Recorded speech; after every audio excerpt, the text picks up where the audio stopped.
who's 25. Here's when it all began. In July of 2020, when this beautiful baby boy was only 10 months old, he suffered a near-drowning experience at a short-term rental in the northeast area of the county, a near drowning. He toddled off into the pool. There was life-saving efforts to try to save this baby's life. When they got him to the hospital at the conclusion of all of their valiant efforts, the child had no brain activity, could not even blink his eyes, cannot move his extremities, and quite frankly, it was recommended to the parents that he be removed from any life-saving measures because the child would forever be in a coma with no brain activity. They didn't want to do that. So ultimately, these parents were sent home with their infant on a ventilator, a permanent ventilator, with a stomach tube, and health care, home health care 3 times a week. Now that went on for over 2 years. As of last October, the parents began to reject the home health care. Despite the health care company's best efforts, they would not be home, would not answer the door. So the last time home health care dealt with this child was in October of last year. Understand, all of this was occurring at absolutely no cost to the parents. In fact, the mother was receiving benefits to stay home and take care of this baby. So let's fast forward to Friday, May the 12th. There's a 911 call to the city of Bartow, to the Azalea Apartments where they live, where the mother said, you know, the child's pulsometer is not working correctly. This is really not an emergency. You don't need red lights and sirens, but we'd like fire to come over and check the baby. So they responded to the house in a normal, routine fashion. And when they arrived, they saw this child hooked up to a ventilator. And this ventilator was working appropriately, but there appeared to be no life in the child. This child had an extremely extended stomach, and it was green. This child was rotting in the bed. They rushed this baby to the hospital, where for over an hour, or about an hour, between EMS, fire services, and medical personnel, they tried to save this baby's life. At the hospital, when they started taking off the diapers and the clothes, they noticed ulcers, large gaping wounds through the body down into the muscle. They noticed there was no rectum. There was just a big gaping hole where the intestines and the spinal column was visible.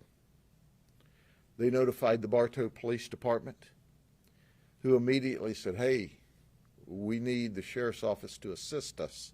This is a very complex investigation.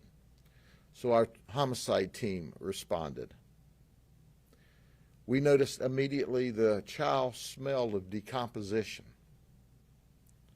We went back to the house where the child laid lifeless as it had for 2 years and smelled decomposition in the room. The medical doctor at the emergency room said this child has not had the appropriate care for months.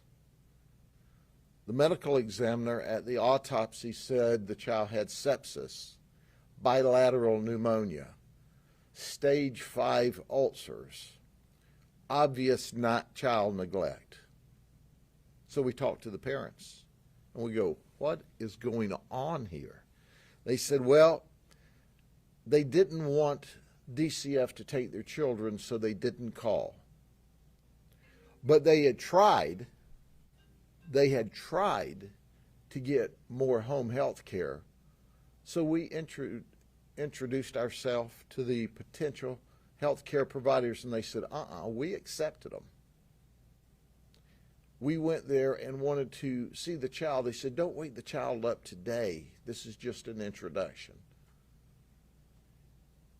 And the next time they went, nobody answered the door. So obviously they were trying to create a facade, or to say, well, we asked for help.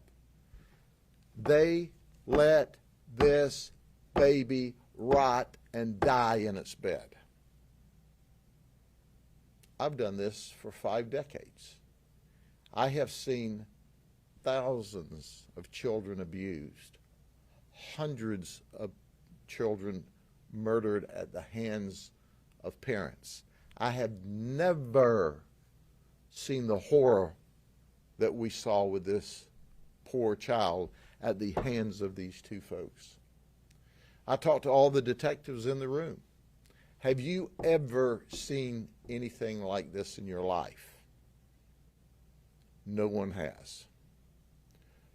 You can't even imagine how horrible the wounds, the ulcers that this child endured at the hands of these folks. They're charged with aggravated manslaughter, among other charges, at this time. They were locked up in the county jail with a bond of $100,000. The state attorney's office actually filed direct once we got the initial medical examiner's report. The state attorney's office, Brian Haas, our state attorney, who is simply the very best, is game on every day. And I'm certain if you talk to him, he would be as mortified as we all are that this baby was left in this condition. My job is to protect children, to protect everyone. But my heart is with protecting the very youngest, because you see, they have no choice of where they live or what they eat or what they wear or who they associate with. It's up to parents to make the right decisions. And I suggest to you the right decisions haven't been made since this child was 10 months old and suffered a horrible, horrible, horrible tragedy. And then I suggest to you, and this is only supposition on my part, they just got tired of the baby. They just got tired of the intensive care this child needed. And as a result, the child laid there and suffered and suffered and suffered till finally there was no life left in the baby. There's nothing else I can tell you. If you have any questions, there's still nothing else I can tell you. You know what we know. Curious about the other children, or do they appear to be in good health? The other children appear to be in good health. Sheriff, beyond what the legal system can exact on these two, what do they deserve? Well, the legal system can only do what the legal system can do. But God's not happy. And it'll be up to God past what the legal system can do. But there's no way, no ability to imagine the torture this child has endured.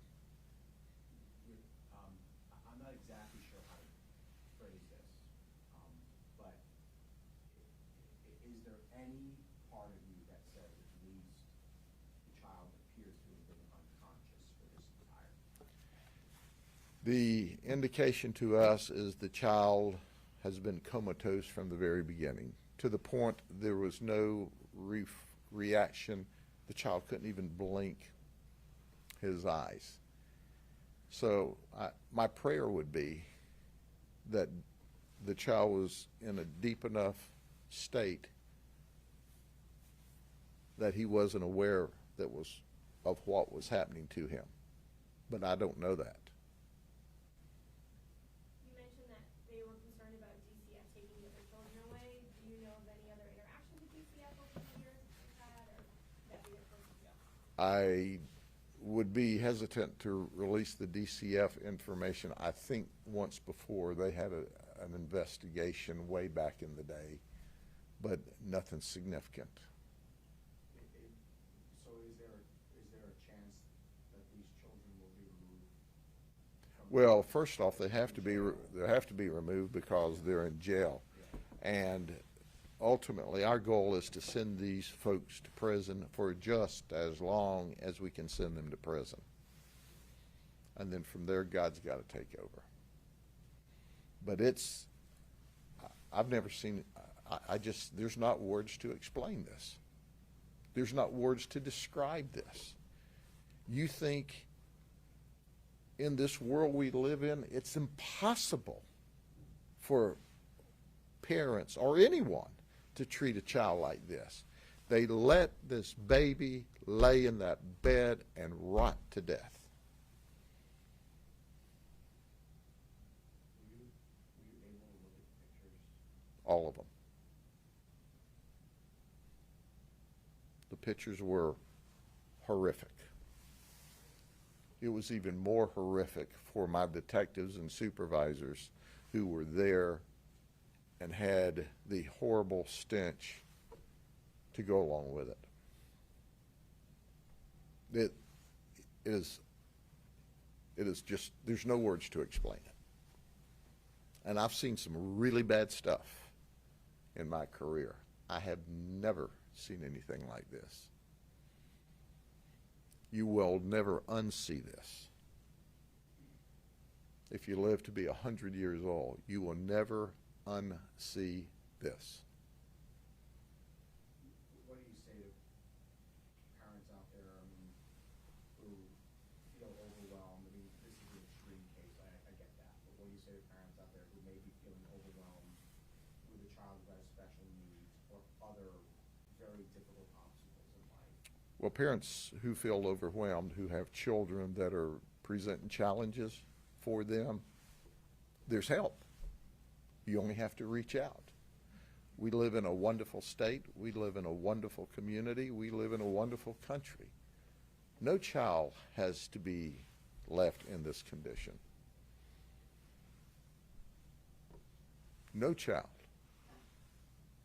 And we deal with a lot of death because parents won't take care of children or are negligent. I've never seen anything like this, and this is just my supposition. I told you. They were just tired of the baby. And well, what do we do now?